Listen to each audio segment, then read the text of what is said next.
My husband and my mother-in-law trained my kids to say they feared me, then turned around and reported me to CPS. You come home after 18 months, ready for a tearful reunion, only to realize your family has spent that entire time rehearsing your children to call you a monster. How do you even begin to fight a betrayal that deep? The night I finally came back, my suitcase felt impossibly heavy. It wasn't the clothes or the cheap souvenirs. It was the weight of every step up the front walk. This house, my house, suddenly felt like foreign territory. The porch light was different, the curtains weren't ours, and even the little plant I used to baby was gone. On the plane, I'd had this ridiculous movie moment fantasy. The kids would rush out, my husband would meet me on the porch, a chaotic, tearful, joyful reunion. Instead, I opened the door with my own key and walked straight into the smell of someone else's cooking. A voice, definitely not my husband's, yelled from the kitchen that dinner was almost ready.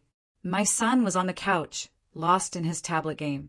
He glanced up, said a soft, questioning, "Hey," and went right back to tapping. My daughter, usually a whirlwind, was at the dining table with my mother-in-law, engrossed in some glitter and glue craft. She looked up, froze for a split second, then launched into a hug with her grandma. When she finally turned to me, the hug she offered was stiff, polite, like hugging a neighbor you barely know. I put my suitcase down by the wall because, honestly, where else was it supposed to go? There were new shoes by the door that weren't the kids', new frames on the walls, a rug I'd never seen, new furniture in the living room. Out the window, a car that wasn't ours sat in the driveway, while our old one was shoved to the side like an afterthought. My husband emerged from the hallway, rubbing his eyes like he'd just woken up. He didn't run, didn't kiss me, didn't say he missed me. He just nodded and said, "You made it."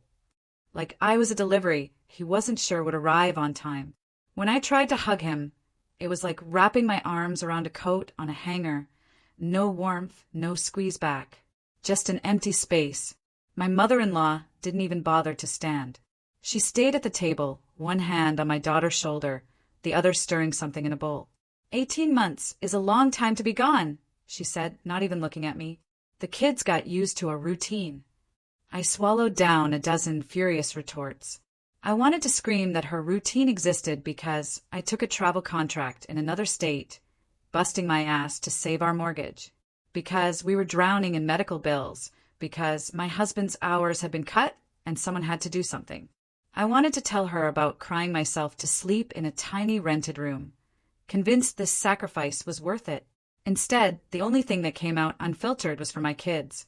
"I missed you," I choked out, my voice cracking so hard I wanted to bite it back. My daughter offered a small, weird smile, glancing behind me first. "Grandma made chicken the way we like it," she said, as if that explained anything. My son didn't even look up. I offered to make dinner the next night, desperate to reclaim some normalcy, to be the mother in my own house. My husband shrugged. "Sure," he said, eyes already sliding away. "If you're not too tired, or whatever." Tired wasn't the word. I was exhausted, yes, but not from the trip. I was tired from the way my own home, now, felt like a place I needed permission to breathe in. Still, the next evening, I changed out of my scrubs and went straight to the kitchen. I cooked their favorite dish, the one they called Mom's Special Pasta, with ridiculous amounts of garlic bread. They sat down, looked at their plates, and my son frowned. "It tastes different," he said after the first bite. "Grandma does it better." My daughter nodded in agreement. "Yeah, Grandma's isn't so. I don't know, weird." She pushed her food around. My mother-in-law watched, her expression neutral in that way that's anything but. My husband ate in silence, eyes on his plate, chewing like he was trying not to taste. When he finished, he took his plate to the sink without a word, drifted to the couch, grabbed a pillow, and lay down like that was his new normal. He didn't come to our bed. He fell asleep under the TV's glow while I lay awake in a room that had new pillows, a different comforter, and a nightstand I didn't recognize. The next morning, anxiety, my new alarm clock, woke me early. I started coffee, started breakfast, trying to pretend this was normal. My daughter did homework at the table. My son scrolled on his game. My mother-in-law hovered, pouring herself a second cup of coffee like she lived here, which effectively she did. My father-in-law came in, complaining about a project he and my husband were doing with new shelves. New shelves I hadn't approved. Not that anyone had asked. Then my daughter spilled her juice. It spread like a small orange sea under her notebooks and my mother-in-law's phone. I jumped up, grabbed towels, and snapped. "Can you please pay attention to what you're doing?" My voice came out louder than I intended. I was tired, jet-lagged, and felt like a guest in a hotel that hated me. My husband moved so fast he almost tipped his chair. He pulled our daughter toward him like I'd thrown a knife at her. Hey, he said, putting his arm between us. "Relax." I froze. He was looking at me like I was dangerous. My daughter clung to him like she thought so too. All I had in my hand was a wet towel, but my chest burned, that feeling where you either scream or cry, and neither's helpful. Out of the corner of my eye, I saw my mother-in-law fiddling with her phone on the table. The camera angled just a little too high for someone reading messages. She kept glancing up, then down, up again. The screen was on. Little red dot in the corner. My stomach dropped. I told myself I was paranoid, that sleep deprivation was making me see things. I wish I could say that was the last time I ignored that gut feeling. For the next few days, the kids took every small problem straight to their grandmother. A missing sock, a loose tooth, a broken toy, homework questions. They used to yell for me without thinking. Now, they barely registered my existence unless I walked directly into their line of sight. My daughter looked over her shoulder whenever she came near me, as if checking if someone was watching. My son flinched when I brushed hair out of his eyes. The school called at the end of the week. I was at the hospital, trying to reorient myself to a unit that had changed software twice since I left. The receptionist asked me to confirm my address, then casually mentioned they'd updated the emergency contact for the kids. "We have your husband as the only primary now," she said. "We tried your number earlier, but it was listed as secondary and marked as inactive." I stepped into the medication room and closed the door, heart pounding. "Inactive? I'm their mother." I whispered, "My number is not inactive." "Sorry," she said. "We just follow what the parents submit. He came in last month." Last month, while I was still away, sending half my paycheck home so we wouldn't lose the house. He'd gone to their school and quietly erased me from the first line of contact. I was still reeling from that when an unfamiliar sedan pulled up in front of our house that afternoon. A woman in a blazer stepped out with a folder. She introduced herself as a social worker, showed me a badge, and asked to come in. My husband came to the door, putting on a face so concerned and tired I barely recognized him. "We had a report," she said, sitting on the couch that used to be ours and now belonged to this strange new version of my family, "about instability, possible emotional volatility, maybe some physical risk. We take every report seriously, especially when children are involved." She added that it was an initial home visit, not a final judgment. Instability, volatility, physical risk. The words landed like stones in my lap. My husband stared at his hands, feigning reluctance. "I just want everyone safe," he said quietly, not looking at me. "She's been under a lot of stress. I thought maybe she needed help." The social worker pulled out her tablet. "We received some videos," she said, turning it toward me. "We're required to review them." There I was on the screen, standing in the kitchen in my scrub, saying, "Can you please pay attention to what you're doing?" Except in the clip, it looked like I was towering over my daughter, and the audio was turned up so high my voice sounded twice as harsh. There was another clip of me dropping groceries and cursing when a jar shattered, cropped so you couldn't see the glass had cut my hand. Another shot of me sitting on the edge of my bed, head in my hands, while my daughter cried in the hallway because she didn't want to go to school. It looked like I was ignoring her. The part where I went to hug her a minute later was missing. "I know how this looks," I said, trying not to panic. "But this isn't the whole story." The social worker nodded. "That's why we do a full evaluation. For now, I'm recommending that you and your husband consider some space. Maybe you could stay somewhere else temporarily, just until things settle." She called it a voluntary safety plan, not a court order, but it felt like a brand I couldn't peel off. My husband seized on it like a lifeline. I told her that might be best, he said. She's been so tired. Maybe she just needs time. I looked at him, at the house, at my kids hovering in the hallway like scared animals, at my mother-in-law behind them. Phone clutched in her hand. Time, I repeated. Right. He didn't ask me to stay. He didn't fight for me. He just stood there and let the word unstable hang between us like smoke. So, that's how I ended up packing a suitcase again. But this time, I was walking out of the house I'd worked so hard to keep. I took some clothes, my nursing license, my phone, and whatever dignity I could scrape off the floor. My daughter hugged me like an aunt she saw twice a year. Quick, polite, already moving away. My son gave an odd little wave, eyes darting toward his grandmother. My mother-in-law hugged me at the door, pressing her lips theatrically to my cheek.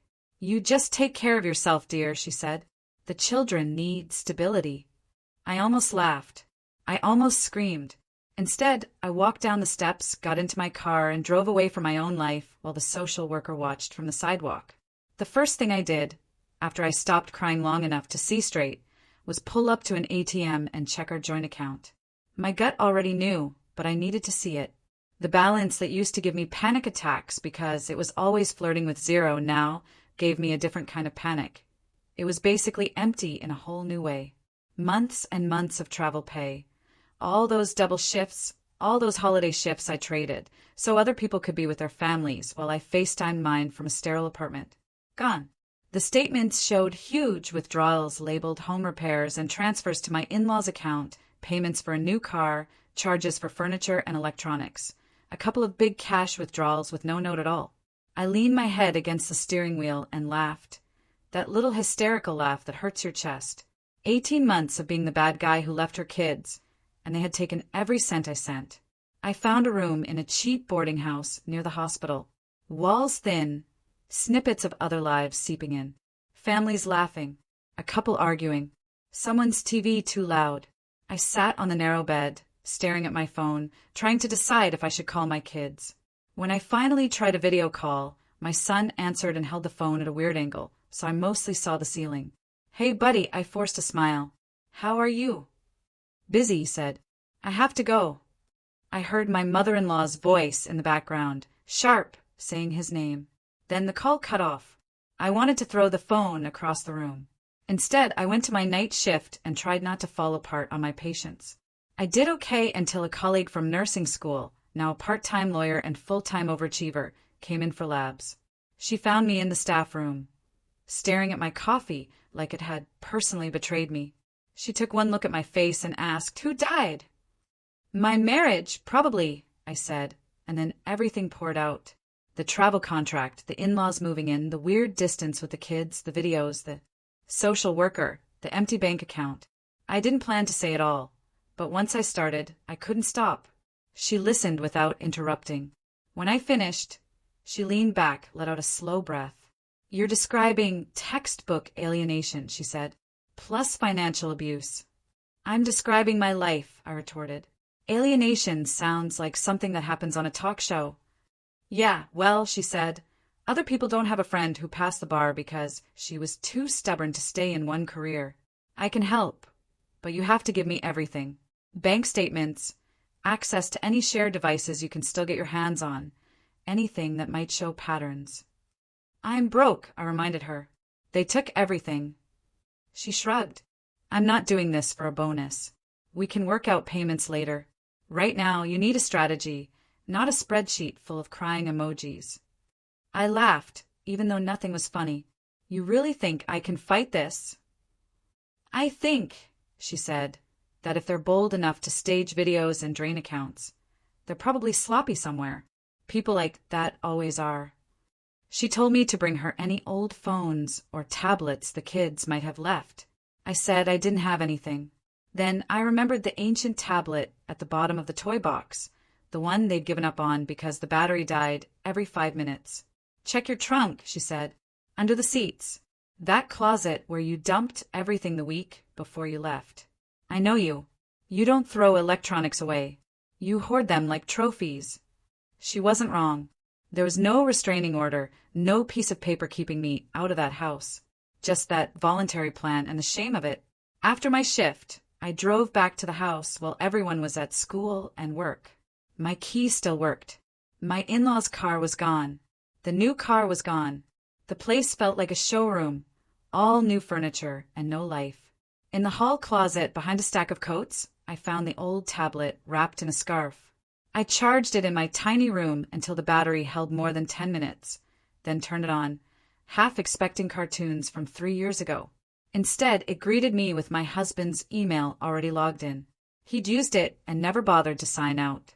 The cloud storage icon sat right on the home screen, full and unbothered. I took it straight to my friend's small office. She plugged it into her laptop. "Let's see what secrets you're hiding," she muttered. It took a while.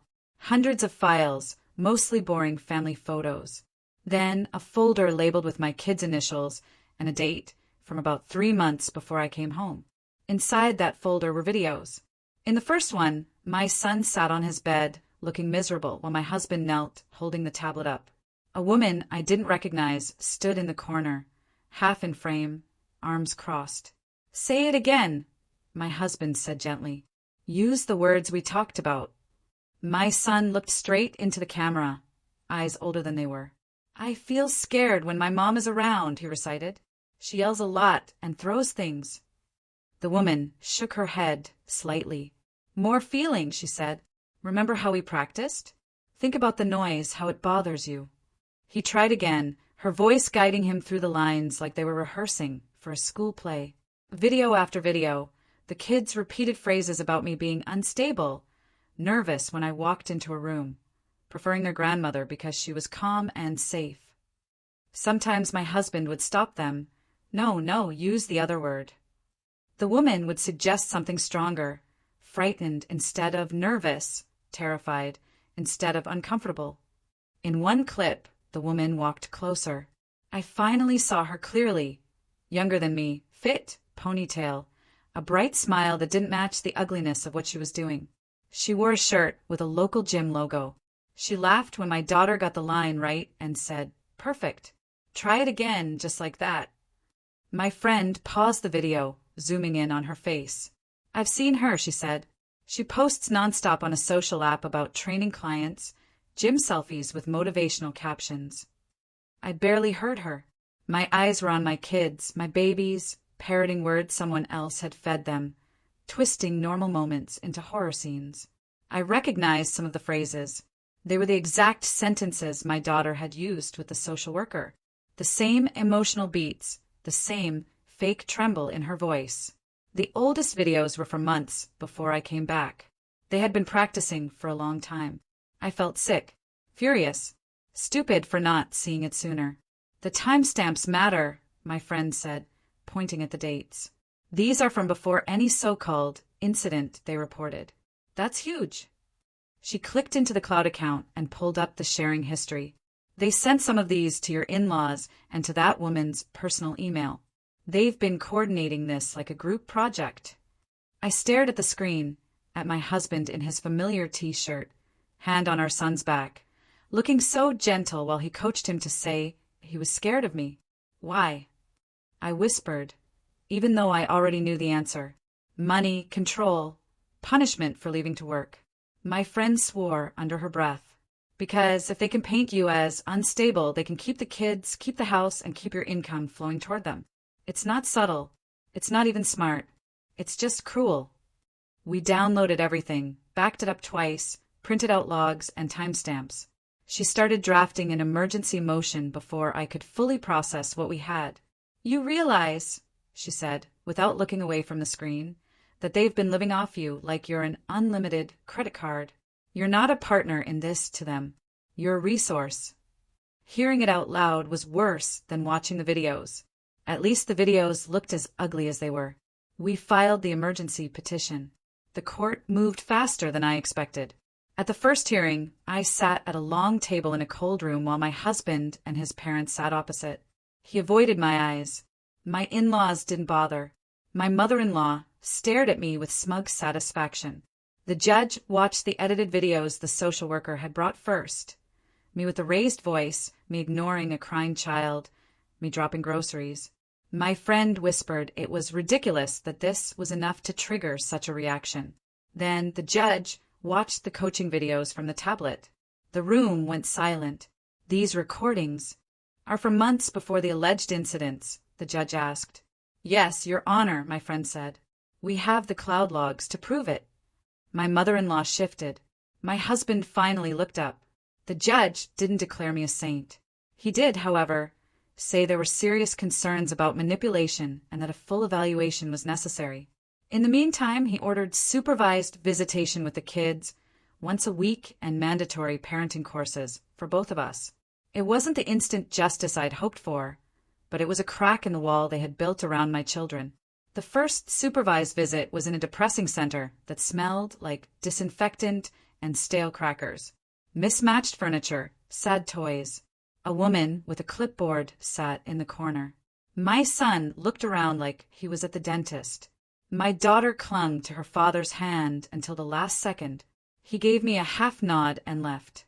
Hey, I said, trying not to sound nervous. I missed you so much. My son shrugged and went to the toys. My daughter sat on the far end of the couch, shoulders hunched. Every question got a one-word answer. Every joke landed like a brick. When I reached for her hand, she flinched, then forced herself to hold it for a second, eyes flicking to the supervisor. As they left, my son hugged me quickly and whispered, "Can I go home now?" Like I was a stranger at a boring party. I noticed a thin gold bracelet on my daughter's wrist. "Where did you get that?" I asked. She looked at it, then at the door. "It was a present," she said, barely audible. "It's not important." But it was. It was one more thing they could dangle between us. While I was busy trying not to drown in supervised visits and court paperwork, my husband was playing hero on social media. A friend sent screenshots. Pictures of him making breakfast with the kids, captions about doing it all for them. Life forcing you to be stronger. People commented with heart emojis. What a good father. None of them knew he'd kicked me out with a social worker watching. None of them knew he'd drained our savings. People only see what they're given, and he was feeding them a very specific menu. Even my neighbors who used to wave started avoiding eye contact. One literally turned her car around. The worst part was when my father-in-law showed up at the hospital. He told HR he was worried about my mental health, that I was unstable, that he didn't want his grandchildren around me, and was concerned about my patients. He used all the buzzwords: stress, burnout, emotional episodes. My manager called me into her office, shut the door. "There have been some concerns raised," she said carefully. "We have to look into them." I handed over everything. Performance reviews, emails praising my work, documentation about the custody. "My in-laws are trying to make me look dangerous so they can keep my kids and my money," I told her. "I'm not perfect, but I'm not a risk." After an internal review, they found no evidence. But the air on the unit changed. Some colleagues avoided my personal life. Others treated me like I might break down at any second. One quietly told me my husband's mother had tried to recruit her to the concerned side in the parking lot. On top of everything, I started getting statements for credit cards I'd never opened. Cards in my name, balances that made me want to throw up. Charges for electronics, furniture, clothes for the kids, all things I'd seen in my house. They'd used my information while I was away, spending like I was an endless fountain and leaving me holding the bill. My friend added each new statement to the growing file. "Identity theft is still theft," she said, "even if it's family." At the next supervised visit, my son casually mentioned that the woman from the gym had slept over a few times. He said it like she was a babysitter. "She makes pancakes," he added, "with chocolate chips. Grandma doesn't like that." My face went hot. "Who told you to call her by her first name?" I asked, trying to sound neutral and failing. He blinked. "Everyone. She's just around a lot." I didn't push. The supervisor was right there, and anything I said could be twisted. But inside, something snapped. It's one thing to coach my kids to say they're scared of me.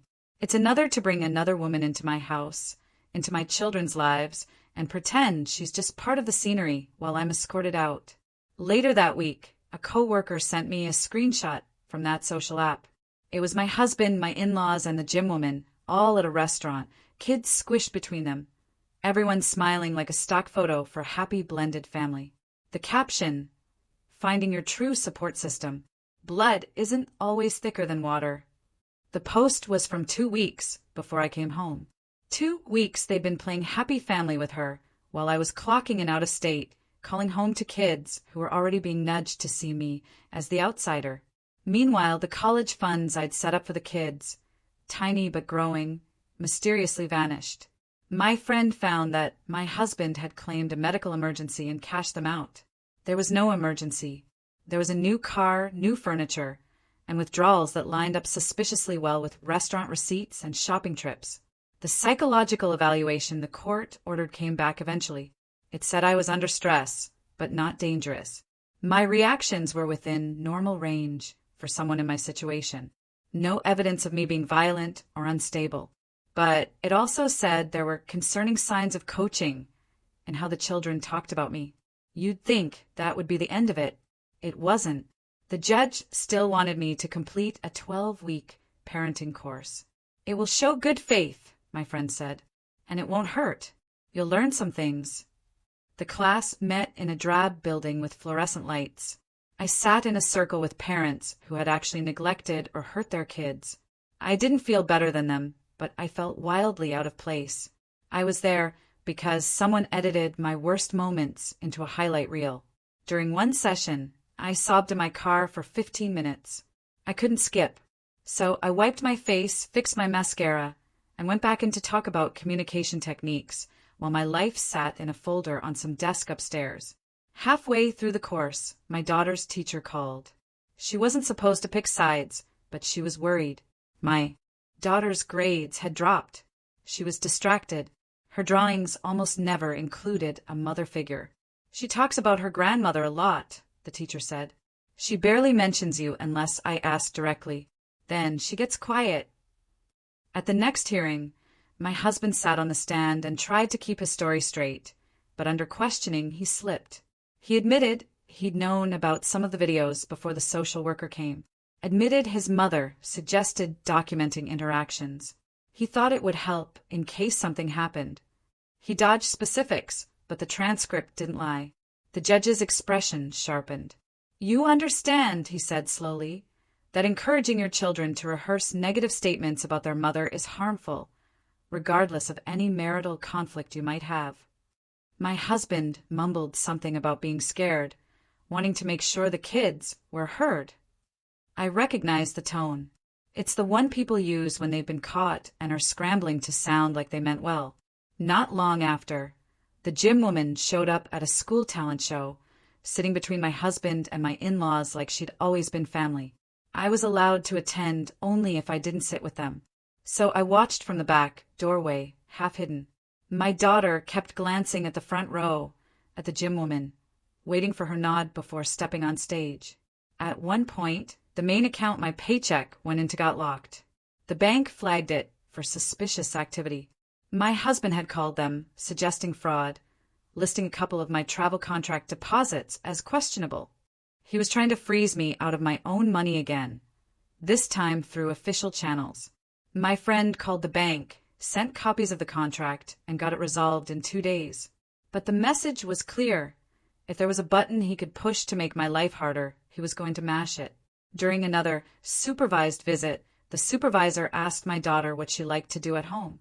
My daughter started to answer, then stopped mid-sentence, eyes going sideways like she was reading from an invisible script and had lost her place.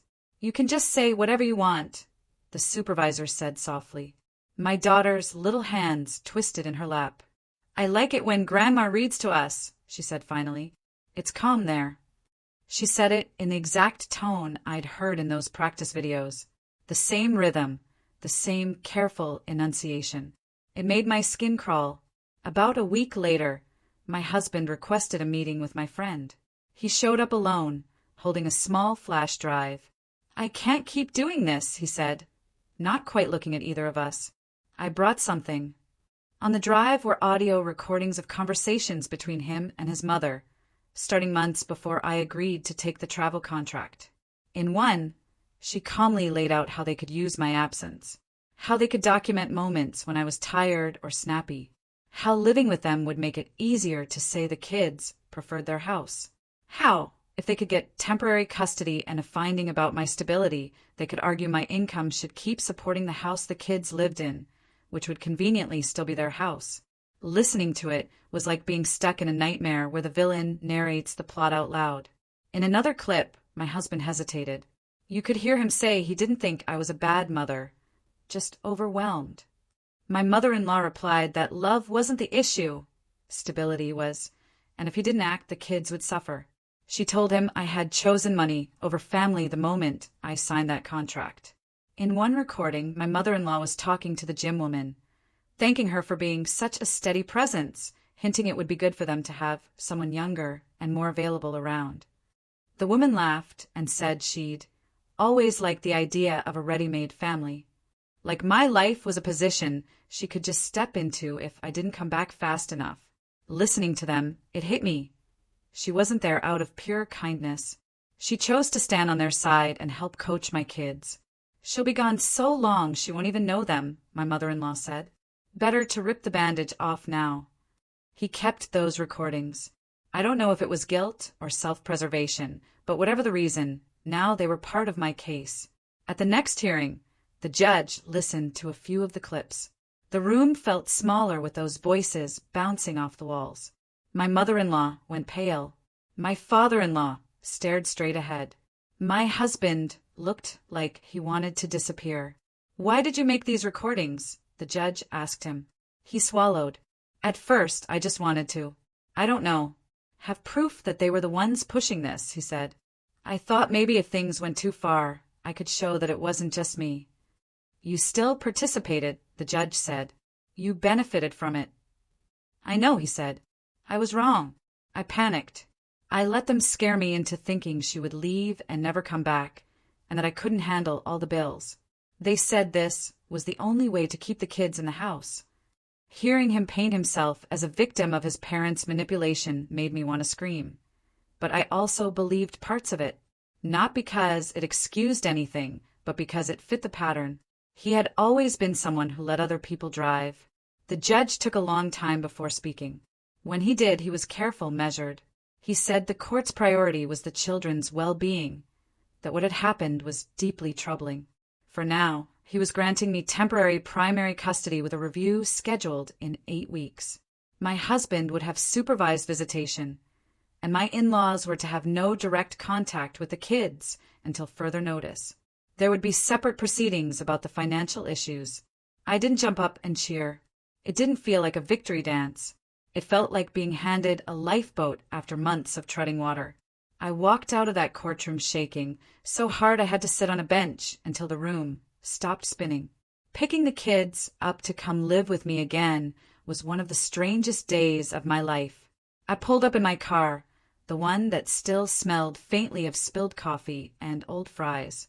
They stood on the front porch with backpacks on, their father behind them, my in-laws watching from inside through the window, even though they weren't supposed to be near. My son got into the back seat without looking at me.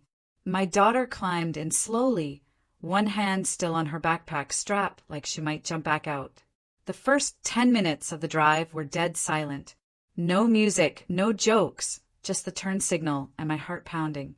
So, I finally said, my voice too bright, how was school? Fine, my son said. Okay, my daughter said. Riveting. About halfway home, my son cleared his throat. Are we staying? He asked. Like for real? Yes, I said. This is home. You're staying with me. His shoulders dropped like someone had cut invisible strings. My daughter started crying quietly, wiping her face with the back of her hand like she didn't want me to see. Did we do something wrong? She whispered. Grandma said everything was because you couldn't handle us. It took everything in me not to pull over and scream at my in-laws. You didn't do anything wrong, I said. Adults made bad choices. That's on us, not on you. They didn't completely believe me yet. I could hear it in the way they stayed careful, watched my face like they expected it to change. Those first few weeks were rough. They'd gotten used to a house where everyone tiptoed around certain topics. where gifts and treats showed up whenever feelings got too big, where my mother-in-law would swoop in with cookies or new toys the second anyone cried.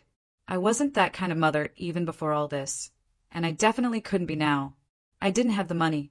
I also didn't want to train them to manage emotions with sugar and distraction. My husband started therapy as part of his court order. He told me in one supervised visit that he was working on himself, like that might earn him points. He'd learned some phrases, taking accountability, understanding my patterns. But his actions still looked a lot like someone who was scared of making his mother angry. My in-laws were busy dealing with the financial side. The court ordered an audit of all accounts.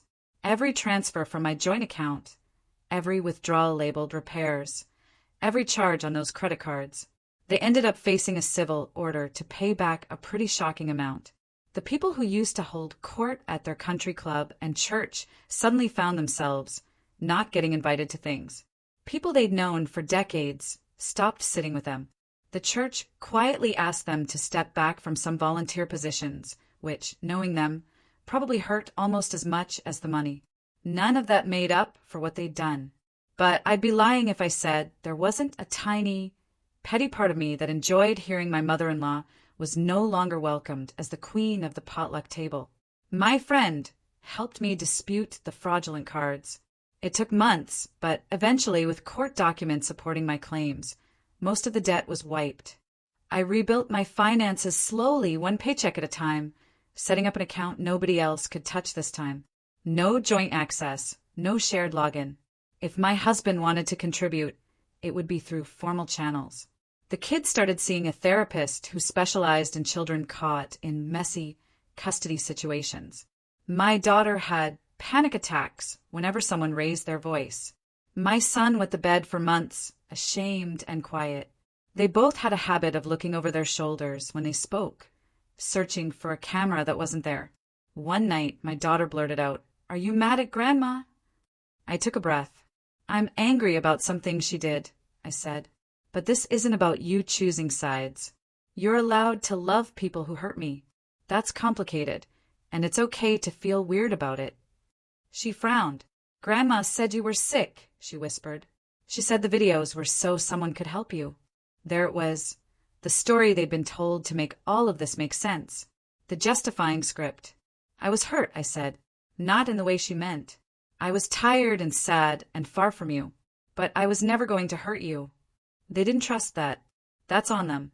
As part of the civil order, my in-laws had to sell the fancy car and some of the new furniture to pay restitution. The day I drove past their house and didn't see that shiny vehicle, I felt this strange mix of satisfaction and grief. It was all so unnecessary. We could have figured out the money together. We could have had them stay with us without turning them into landlords of my marriage. The final custody hearing happened about a year after I first walked out with a suitcase. The judge reviewed progress reports, therapy notes, financial records. My husband's therapist submitted a letter saying he'd made some progress, but still struggled to set boundaries with his parents. A polite way of saying he was still a grown man who jumped when his mother snapped her fingers. The judge granted me permanent primary custody with visitation for my husband every other weekend, unsupervised, but with conditions about communication and no involvement from his parents. The in-laws were not given any legal visitation rights. If they ever wanted to see the kids, it would be up to me and the kids, not them. People expected me to get back together with him. I think there's this weird pressure to turn every story into a redemption arc. He even asked me once after a visit if I thought we might ever rebuild. I stared at him across my own doorstep, the same one where I'd walked out a year earlier. "You helped them take my children away," I said. "You let them turn our house into a stage. You spent money I bled for. You recorded my worst moments and never once said, 'Maybe we shouldn't do this.'" I continued, "I'm all for therapy and growth, but I'm not signing up to be the reward at the end of your self-improvement course." He looked hurt, like I'd slapped him. For once, I didn't apologize for that. A few months later, my in-laws sent birthday cards to the kids. They put them in a big envelope addressed to me because the court order said no direct contact. My hands shook when I opened it. The cards were full of guilt-laced messages about how much they missed the kids, how unfair everything was, how they hoped one day the children would understand the truth. I showed them to my friend, who advised me to keep them as evidence. I made copies for the file, then put the originals in a box on the top shelf of my closet. Maybe someday my kids will want to read them. Maybe they won't. For now, they don't need that extra layer of confusion. Life didn't magically smooth out after the judge's final order. There's no point in pretending otherwise. The kids still had bad nights. My son still woke up sometimes asking if someone was going to come take them. My daughter still flinched when I raised my voice, even if it was just me yelling from the kitchen that dinner was ready. I still had my own triggers. If I saw a phone held at a certain angle, my stomach clenched. If someone at work mentioned stressed and unstable in the same sentence, my chest tightened. I caught myself narrating my own actions sometimes. I'm just putting this down, not throwing it, even when no one was around. That's what happens when you've been turned into a villain by the people who are supposed to be your support system. You start anticipating the next edit. Over time, though, the volume of all that dialed down. The kids switched schools at my daughter's request. She wanted a place where nobody knows what happened, which broke my heart and made perfect sense. My son joined a little soccer team. The first time he asked me to come watch practice, it felt like someone handed me a new life in a paper cup. We built new routines. Homework at the table while I cooked. Movie nights with popcorn. Mornings where nobody had to tiptoe around a grandmother's mood. It wasn't perfect. Sometimes we argued. Sometimes I got snappy and had to apologize. Sometimes they pushed boundaries because they were kids. But gradually, the feeling that there was always someone watching, documenting, judging faded. The cameras got replaced by conversations. The scripts got replaced by actual feelings. My husband kept up with therapy enough to satisfy the court and kept his visits mostly consistent. His relationship with the kids is still stiff, like he's their camp counselor more than their father. That's between them now. I don't interfere as long as he keeps my in-laws out of it and follows the boundaries the court set. People sometimes ask me if I think my in-laws will ever apologize. I doubt it. People who can plan a whole campaign to remove you from your own kids while living in your house don't usually wake up one morning and say, "You know what? That was wrong." They rewrite the story in their heads until they are the heroes. I can't control that. What I can control is how much space they get in my present, which at this point is none. The real victory here isn't winning in court. Even though, I won't lie, that part was satisfying. The real win is sitting at my own kitchen table, in a place I pay for with my own name on the lease, watching my kids argue over who gets the last biscuit, and knowing that this noise, this mess is ours. It's being able to raise my voice once in a while without immediately looking for a camera. It's hearing my daughter call out, "Mom, can you help me?" And knowing she means me, not the woman who spent a year turning my family into a performance. It's tucking my son into bed and having him say, eyes half closed, "I'm glad I live here now." Like it's the most obvious thing in the world. I'm not some inspirational story about resilience. I'm a woman who went to work to save her house and came back to find her life repainted without her consent. I'm flawed and tired and still figuring it out most days. But I'm also the one who fought my way through their version of reality and dragged us back into something that looks like a life instead of a stage play. And if there's one thing I know now, it's this. If anyone ever tries to make you feel like you are replaceable in your own family, like your love is a line item in a budget they can reallocate, they are wrong. You are not a resource. You are not a villain in someone else's script. You are the one who gets to decide what kind of story this becomes from here.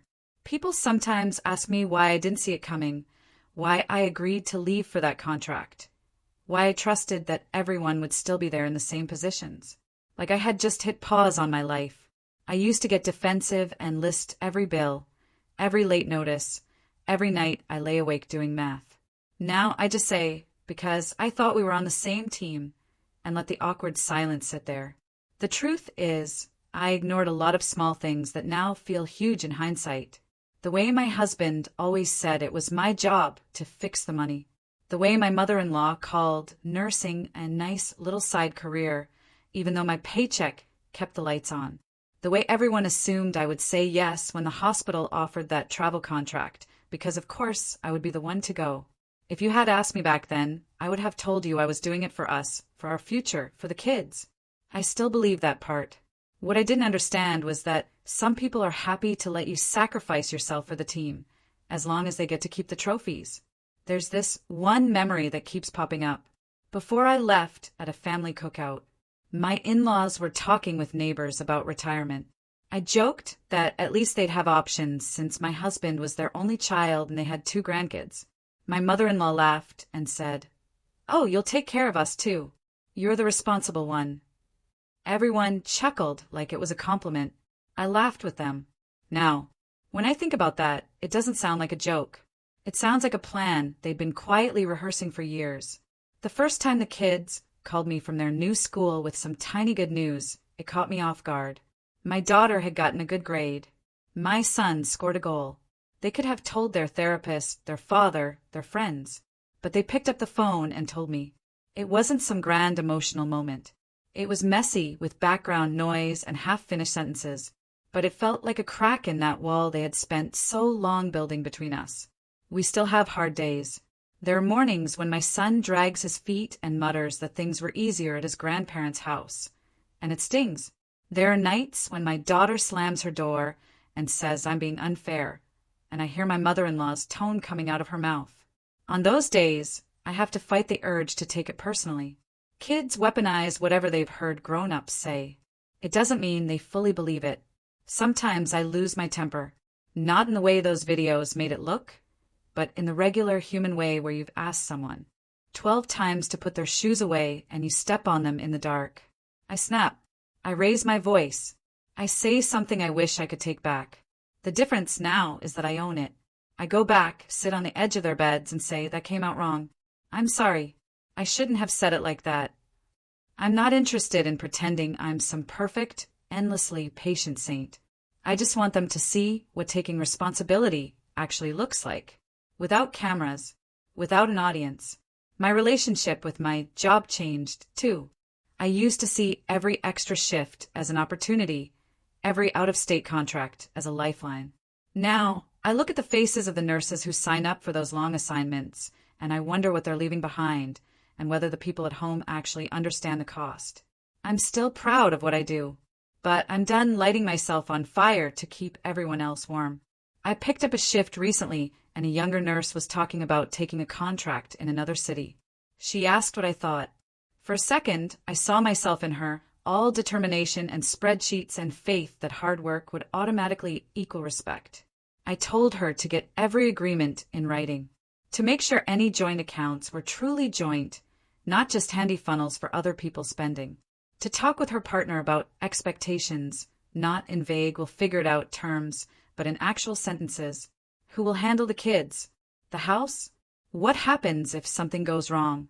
And most of all, I told her not to let anyone guilt her for being away while still happily cashing her checks. She blinked, surprised. "Did something happen to you?" she asked. "Something almost ate me alive," I said. "But I'm still here." People like to ask if I'm going to date again. Like finding a new partner is some kind of badge that proves I'm healed. The answer changes depending on the day. Some days I think, maybe, eventually.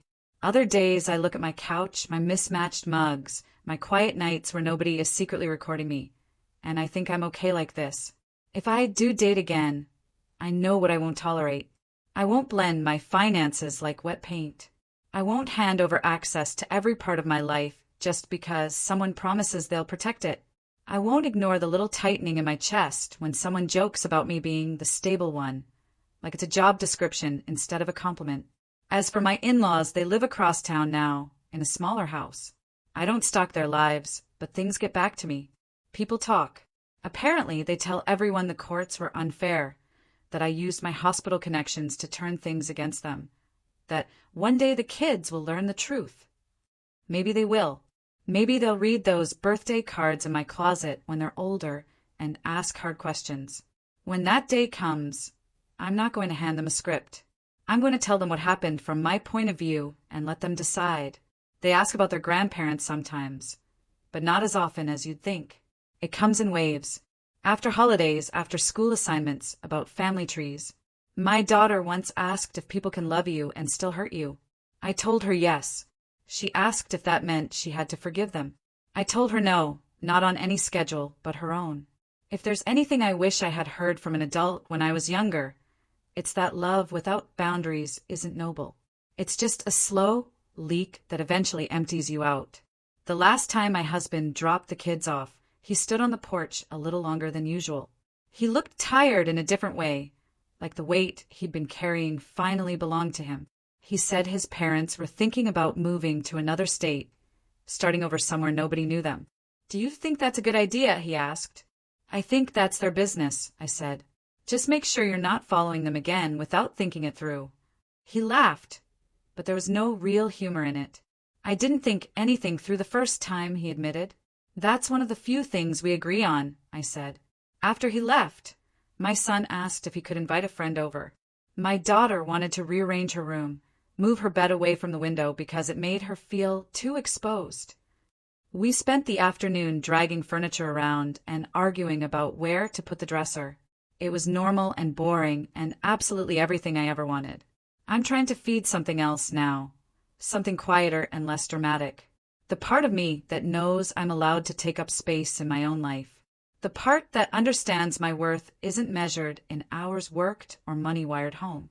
The part that can look at my reflection and see more than the version of me they tried to capture in those videos. If you're waiting for some big cinematic ending, there isn't one. No scene where they fall to their knees and beg for forgiveness. No moment where a judge bangs a gavel and declares everything fixed. Real life endings are softer than that. Mine looks like a pile of laundry on the couch, a sink full of dishes, 2 backpacks by the door, and a calendar on the fridge covered in scribbles. It looks like my daughter rolling her eyes at me, then laughing when I imitate her. It looks like my son handing me a crumpled certificate from school, mumbling he didn't want to make a big deal out of it, even though he clearly did. It looks like me sitting at the table with a cup of tea that I actually get to finish while it's still warm, filling out forms for a field trip and realizing that my name is at the top of every emergency contact list. For a long time, they tried to write me out of my own story. They turned me into a background character, a problem to solve, a threat to manage. I'm not letting that happen again. If I'm going to be exhausted, it's going to be from building a life that is actually mine, not from holding up a house where nobody wants me in it. I'm done stretching myself thin for people who treat my love and labor like something they're automatically entitled to. I still make mistakes. I still have nights where the whole story plays in my head like a looping video I can't turn off. But then my daughter will yell from the other room asking where her favorite hoodie is, or my son will ask if I can drive him to practice early so he can kick the ball around before everyone else shows up, and I'm pulled back into the present. This right here is the part nobody can edit me out of. This is the footage that never makes it into anybody's carefully curated version of events. It's just us living messy, loud, and perfect.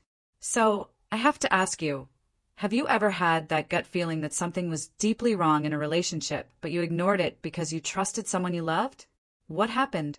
Tell me in the comments below. I really want to hear your stories.